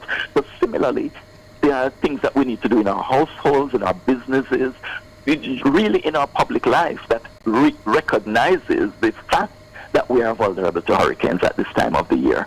And then with it coupled now with the El Nino, yes, it might mean a slight reduction in the numbers of systems that develop, but this is just what will develop globally. Well, I'm saying globally, but I mean for the entire Atlantic area. It doesn't mean that we will have fewer in the Caribbean necessarily, or that we will not get any impact. We only got one significant impact last year. That means if we're getting lower, should we say that we will not get any? But no, that's not how we would interpret the data. But it could be that we could still get 1 or even 2 even 3 systems moving through the Caribbean, and they could impact Jamaica either directly or indirectly. So we just have to prepare for that. Nevertheless, we don't know where they will go. We don't know when they will come. So we just have to prepare ourselves for them. Yeah.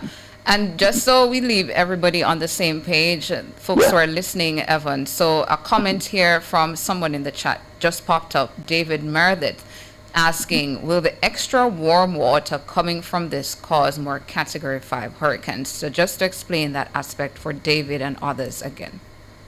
Okay, well, thanks for that question, David. But in the Caribbean area, we do have sea surface temperatures that are slightly above normal, slightly above the norm. But when we talk about the El Nino, it's talking about higher temperatures in the Pacific Ocean, not in the Caribbean or the Atlantic, specifically with relation to the El Nino. So the El Nino is directly related to the temperatures in the Pacific, but because of it happening, we could be seeing greater development in the Caribbean in terms of hurricane activity. The sea surface temperatures being slightly higher than normal in the Caribbean also means that there is a slight greater chance of development, or that encourages the development of hurricanes in the Caribbean also. That's one of the things that fueled the hurricane last year, Melissa, becoming a Category 5 so quickly, because the temperatures in the Caribbean were significantly higher than normal. In this case, they are slightly higher than normal, so we might not see as rapid development, although we really just have to wait and see how the development takes place in the Caribbean itself. I hope I've answered that question. Yeah, and I hope that helps David as well and the others. Yes, as we wrap, Evan, coming out of Hurricane Melissa last year, has the Met Service, for example, done a review in terms of how you conducted your work and how you disseminated information to the public during that time, and any room for improvement, changes at the Met Service? Oh, definitely. In terms of our outward-facing responsibilities, sending out the news releases, ensuring that the public is kept aware. The feedback coming from the public was very positive, saying that they did get the information, they believe they received it on time, they think that it was accurate information and that it really helped to prepare them. And then because Melissa was moving so slowly and we had such accurate forecasts, there was sufficient time given to us, all of us as residents, to do the preparations that were necessary. As we did our review, we recognized that yes, we might have performed well in that regard in terms of what is seen outside, but we see that internally there are some mechanisms that we do need to fine-tune, how things operate inside, getting more people involved in ensuring that the best product goes out. All that is being done internally. So we're hoping that in the end, what you see on the outside will even be more impactful and positive for the public than it was last year. And certainly we'll look forward to those communications coming out of the Met Service as we watch this El Nino phenomenon, how that develops. So thank you so much for coming on this morning and speaking with us, Evan. You're welcome. All the best to all of you. All the best to you as well. Evan Thompson there, the Principal Director at the Met Service. Going to take a break here on NTM and come back with more.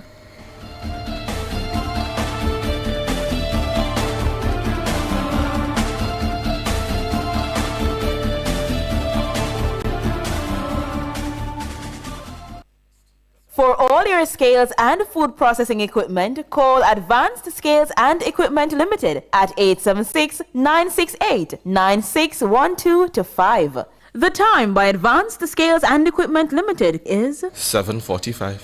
Hawkeye is protecting homes, businesses, and communities with trusted security solutions. The temperature by Hawkeye, securing what matters most, is 28 degrees in Kingston, 27 out west in Montego Bay, and 24 in Mandeville.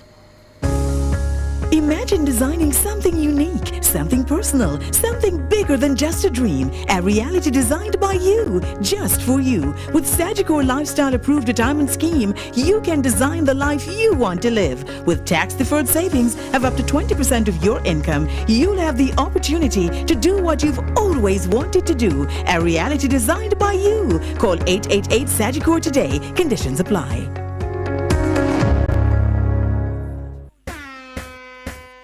From the biggest trucks to the biggest energy, Nationwide keeps it moving. Them call me ghost. If you love the vibes, come and lock in with us for real. World boss, leave a prison could stop me. Join the nationwide 90 FM Family Club today on Patreon. Practice. God, me say you watch you over me practice. Your dream home just got easier with Active Home Center.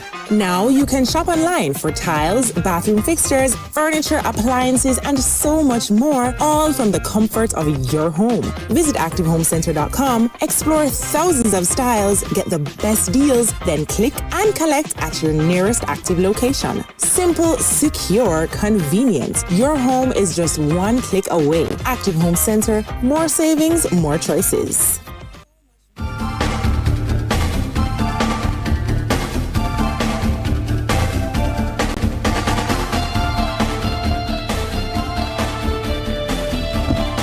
$7:47. Thank you so much for staying with us. We're still on the front page. The government has unveiled a plan to launch a $200 million fund to finance climate resilient projects in the public and private sectors. Climate Change Minister Matthew Samuda announced the Blue Green Fund in St. Andrew on Wednesday. The announcement follows news that the World Bank is providing the country with $200 million in hurricane insurance coverage for the next 4 years. The new instrument is $50 million more than the previous policy, which delivered a full payout package following Hurricane Melissa in October 2025. Minister Samuda says the move will hedge against natural hazards, a number of which have impacted the country in recent years.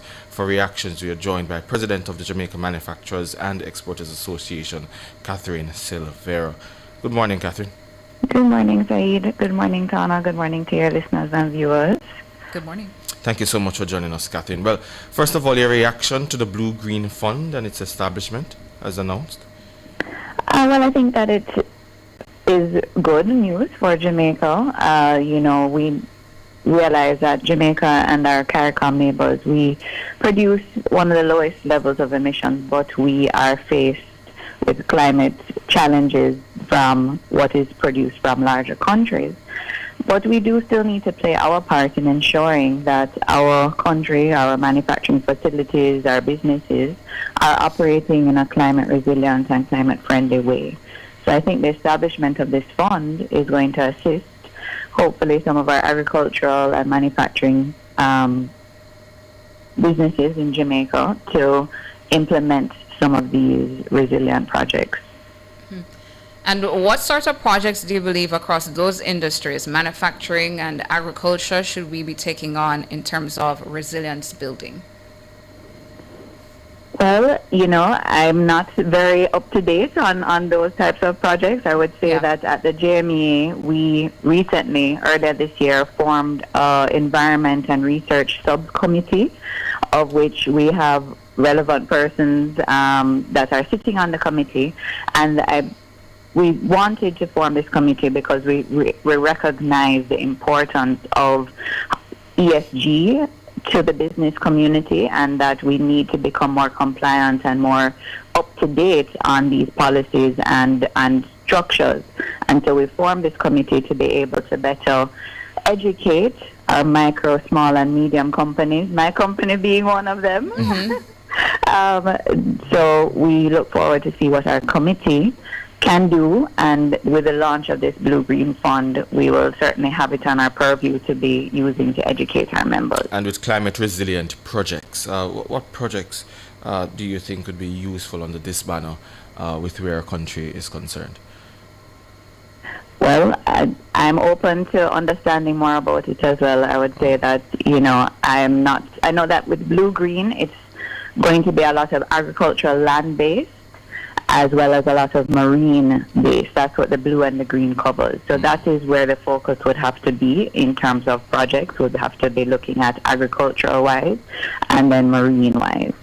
And as it relates to the constituency that you represent, the manufacturers and the exporters, how does this benefit your organization and the members of your organization? Well, I would think that we would have to help to guide them to find out more information. This project was just announced, and it is supposed to come on board within the next 12 months. So I would anticipate that we're going to hear more about the requirements and the necessary information that is going to be required to be able to make projects available or requests to be able to get grants from this fund. And so the JMA will keep up to date with the Ministry of Environment and Water to understand more about the requirements so we can continue to share that information with our members. And coming out of a hurricane, Catherine, how significant is a fund like this to these particular industries? I think it's quite significant as long as our members, as long as the agricultural sector can understand how best to benefit from the grant. I think it's quite significant to be able to assist them in becoming more climate resilient and climate friendly. And it's a grant because I was going to ask if you forecast or you're considering any bottlenecks that would be there in persons accessing it, but this is not a loan. So you don't believe there would be any issues with folks accessing who really need funding? I would say that education probably is something that we need to be focused on when we're communicating to the persons that could potentially benefit from this grant, because we want to ensure that the grant is going to be used specifically for what it is for. And so some of our members or some of the agricultural facilities they may still need information and education on how to access it. And that is why we formed this committee, because we recognize that, especially in Europe, if you want to be exporting to Europe, you have to be more and more ESG compliant. And so we don't want our members or manufacturers to be at a disadvantage. And that is one of the reasons why we formed this committee, to make sure that we are fully up to date on all of the requirements and standards, and so we can communicate that to our members and help to educate them.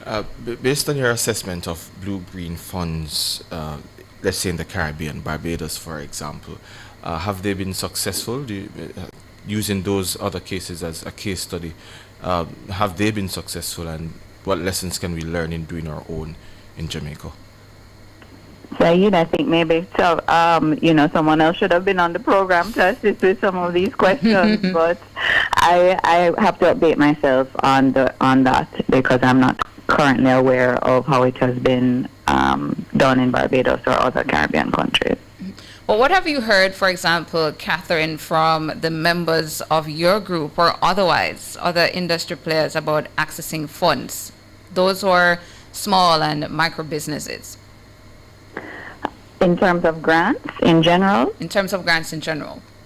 I would say that what we've heard is that it's been very difficult, and a lot of agencies or institutions that used to give out grants, they've kind of dried up. Or what you see is that, and probably is going to be best, is that when it is that they're getting a grant, it's wrapped up in a loan, or when it is that they're getting a loan, there's a grant portion included. And sometimes maybe that's why some of the grants have dried up, is that you give grants to businesses, and because it is quote-unquote free money, it may not be the best way to truly uplift them and to upskill them and for them to grow. When it is that you have to take out a loan, you have a repayment process that has to happen, and so you have to ensure that you're using the money wisely to be able to repay that loan, because you have to be growing, you have to be increasing your sales, lowering your expenses to be able to repay that loan. So I note that from our members, they still want grants, of course, because there is no cost to the grant, but I'm understanding that there's not as many grants available than there used to be maybe 10 years ago. Mm-hmm. And Catherine, turning now to the Middle East war, a lot of companies here in Jamaica, we've had them on expressing how, there comes a time when they can't cushion the increases anymore and we'll have to pass them on. We've been seeing some of that taking place so far. What is the latest that you're hearing from your members about how the Middle East war is impacting their operations? It is severely impacting their operations. When you talk about cost of raw material inputs are increasing, especially when it comes to plastic packaging. Even I was speaking earlier this week with a paint manufacturer that she's having limited supply of some of her raw materials because of this conflict. then we have the freight and the logistics challenges that are coming about as well, because shipping lines are changing routes, they're increasing freight costs. What they're doing is they're putting in an added fuel component to the freight, and so that of course is driving up costs. I note in April that the CPI index, I think it was, that the electricity cost went down, and so we didn't actually see an increase for April, but I am anticipating that it's going to be coming. And of course, gas prices locally continue to increase every week, and so that of course is adding on transportation costs to the cost of the goods.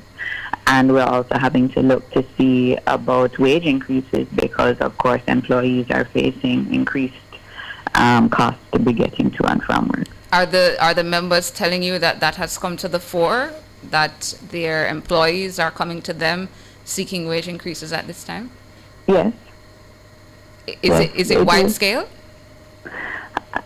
I would say that it is pretty wide scale, that we're seeing that. And of course, with the minimum wage announcement coming into effect July 1, sometimes businesses tie that into wage increases as well, because if minimum wage is increasing, then even if you don't have employees at minimum wage, they are going to look for an increase as well. So added in with the increased transportation costs and of course increased cost of living, because we've had, as you said, a number of businesses increasing their prices over the last few weeks. Mm-hmm. Are they indicating as well that they'll be able to hold everybody, or there might be job losses?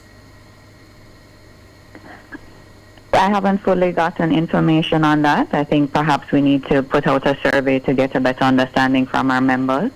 But I did get a notification yesterday of a company that had closed one of its operations and was consolidating with another location, but that there was potentially going to be some job loss. Mm-hmm. So I think that it is a reality that may come based on the increase in costs. Have your constituents been having any issues as it relates to exporting? I know the cost of exports have gone up by at least 25%. So far, I think it depends on the sector.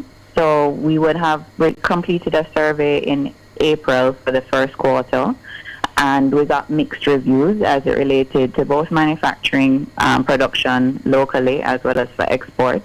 So for food and beverage, we noted that remained particularly well. They were expressing that their production for both local and export was reasonable, was based alongside their budget. But for like cosmetics, for paint, for mattresses, most of that would be local. They were having lower than expected results. What would you say, as we close, Catherine, to consumers who often argue that when the prices come down, the manufacturers or the suppliers don't normally bring down their prices as well? Well, that's a very wide and general question. I would think that it's also based on demand. So if it is that your product is still selling well and your inputs come down, you may not be inclined to immediately reduce your price because you're still having demand for your product. When it is that you're not having the demand, or if the demand drops, then you're certainly going to look to see if you can reduce any inputs, any cost to be able to reduce your price. But I would say that it is not just on the manufacturer, but it's through the different channels as well. So remember, most manufacturers don't sell directly to the end consumer. They have to go through a retailer, a hardware, whatever that outlet is, to get to the end consumer. So there's a few persons on the chain, and so price reductions have to be negotiated throughout the chain to get to the end consumer. Yes, Catherine Silvera, President of the JMEA, the Jamaica Manufacturers and Exporters Association. Thank you so much for your time, Catherine. Thank you for having me. We take a break and come back with Across Jamaica.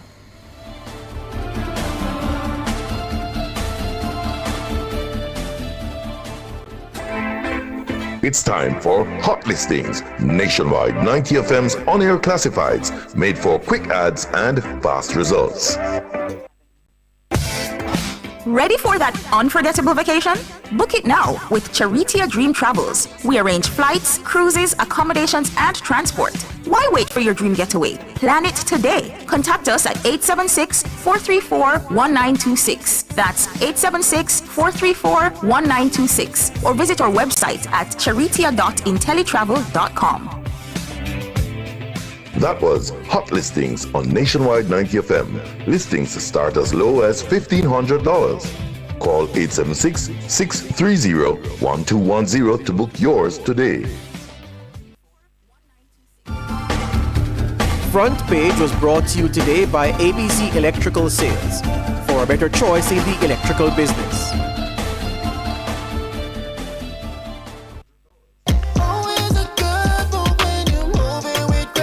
The time by Grace Good Move is 2 minutes after 8. Interex Distributors presents the ultimate tile clearance sale. Transform your space for less. Dunrobin Plaza, 30 Dunrobin Avenue. The temperature by Interex Distributors is 28 degrees Celsius in capital city Kingston, 27 out west in Montego Bay, and 24 in Mandeville.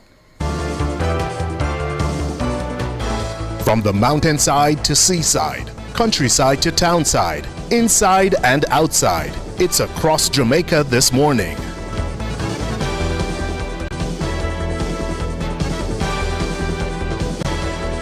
Taking you across Jamaica this Friday morning, May 22, 2026.